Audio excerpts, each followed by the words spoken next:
Welcome, everyone. It's my pleasure to introduce you to Dr. John Mayer. Dr. Mayer's work as a psychologist has a global reach. Take a look at some of his amazing accomplishments.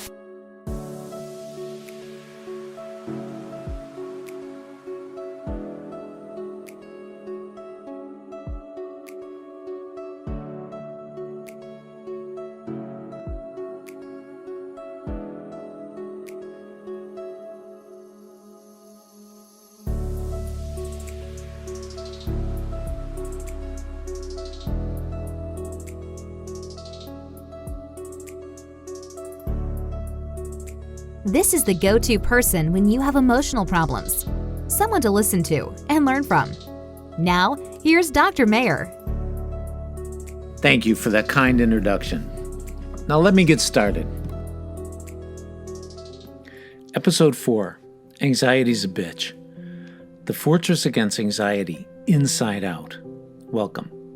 I'm going to turn our prevention efforts from what I discussed in the last episode, improving the world around us to calm anxiety, to things that you can do personally or from your inside out. But first, how about a bonus technique? You can buy the John Mayer Anxiety Coloring Book at I'm just kidding. Really, here's my tip. Remember in episode 2, I talked about the problem-solving technique. I encourage you to be a detective and make the unknown known. Well, here's a great tool in this process when you just can't figure out what is causing your anxiety. Try writing down your theories of what could be stressing you out. Start with writing down anything. Even if you know it's wrong, just keep writing, theory after theory. The answer to your anxiety may just pop up. This technique is not foolproof, but I have seen people have great success with it. This is what scientists often do when they are formulating their hypotheses in the beginning of a research study. Try it. Let's talk about you, how you can walk through the world, and how this strut can prevent anxiety. Here's my overall advice. Leading a rich, full life is fantastic anxiety prevention. Think about it.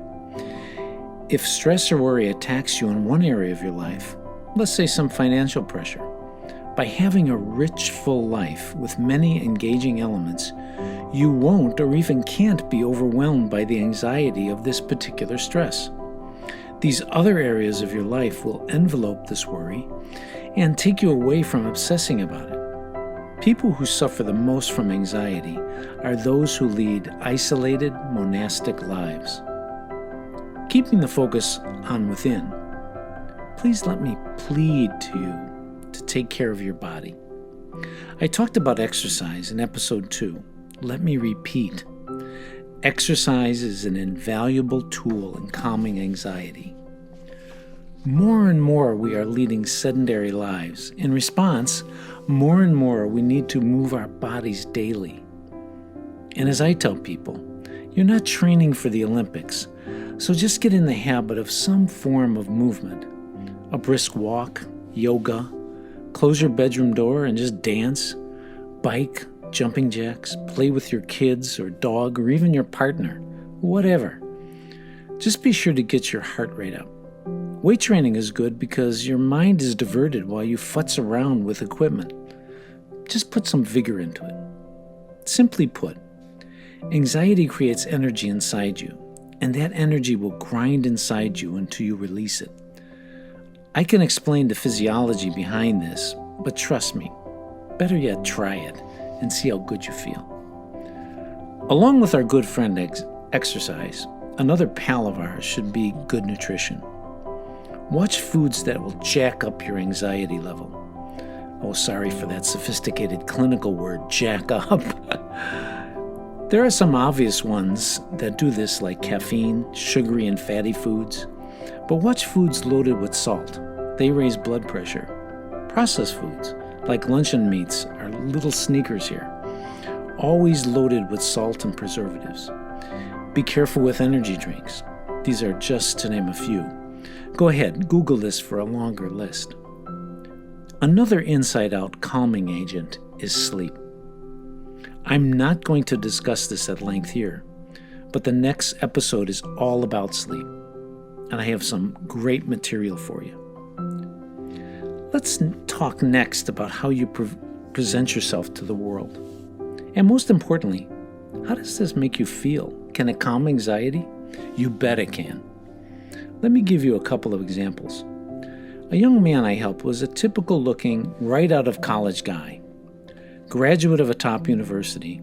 His typical wardrobe was flip-flops, plaid cotton pajama-looking pants, flannel shirt, and a baseball cap turned around.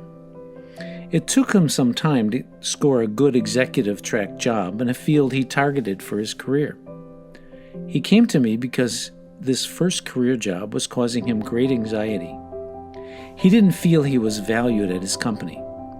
We worked on several things successfully to help his career: relationships, organization, scheduling his time, and corporate politics. Then one meeting, he came to see me directly from work.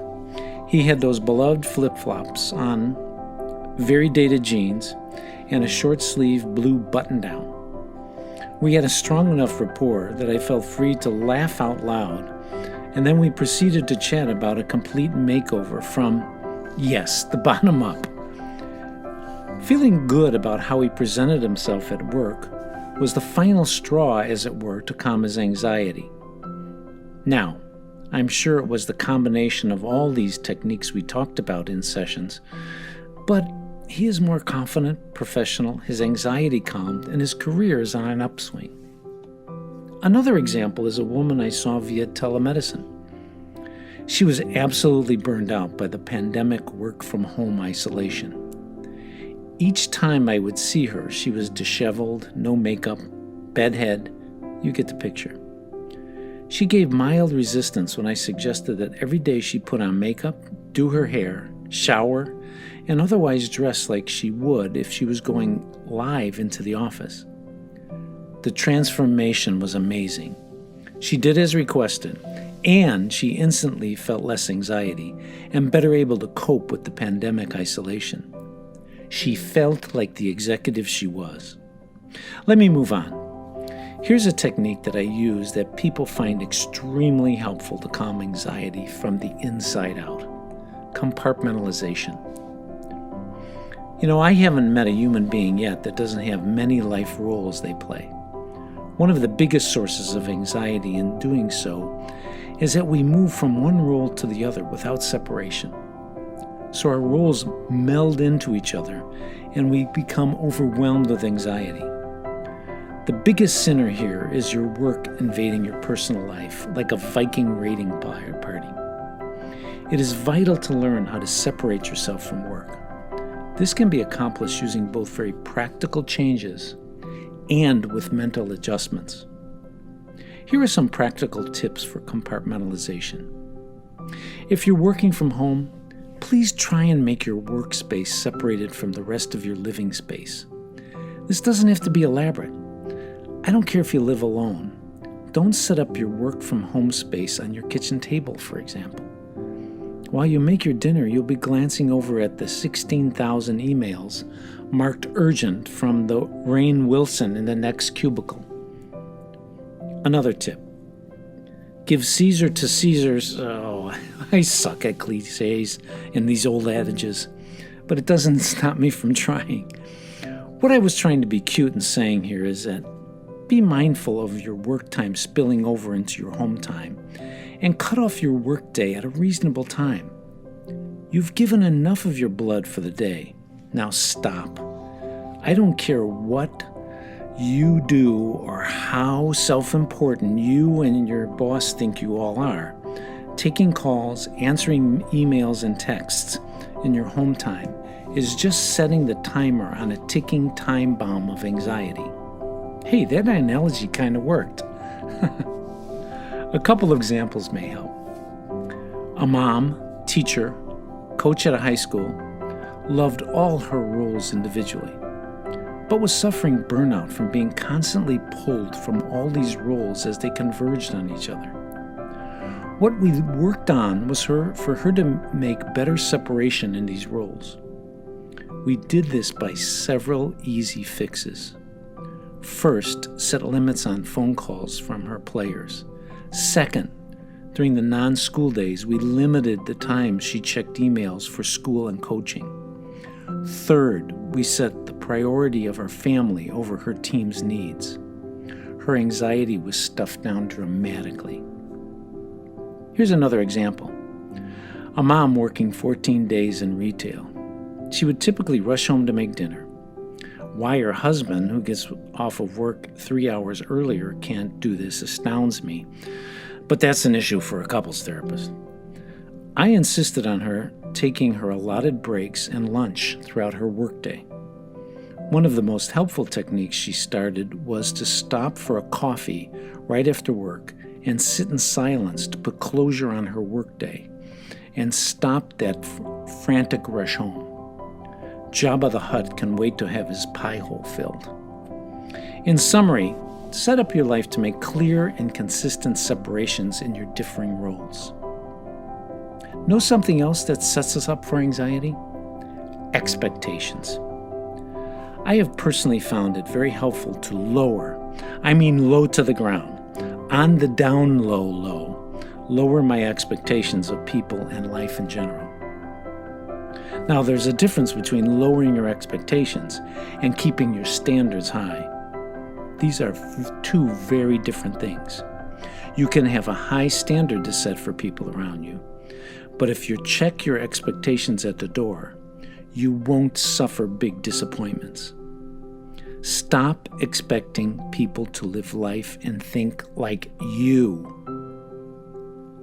Think about it and try it. By the way, this is a great tool for parents. And by the way, number 2, I'm thinking of doing a series on podcasts on parenting, one of my claims to fame. Watch for it. A couple of final tips here to calm anxiety. Avoid the triggers that cause your anxiety. I'm going to discuss avoidance in a later podcast, as it gets such a bad rap in our world. Finally, don't do stupid stuff to make yourself anxious. Illegal drugs, excessive alcohol, don't play video games all night and then go to school or work on 2 hours of sleep, looking for social media to solve your anxiety, or modeling your life after the TV reality stars like the Kardashians. In the next section, I'm going to discuss sleep, and I'm very excited about all I can help you with here. Great stuff. Please don't miss it.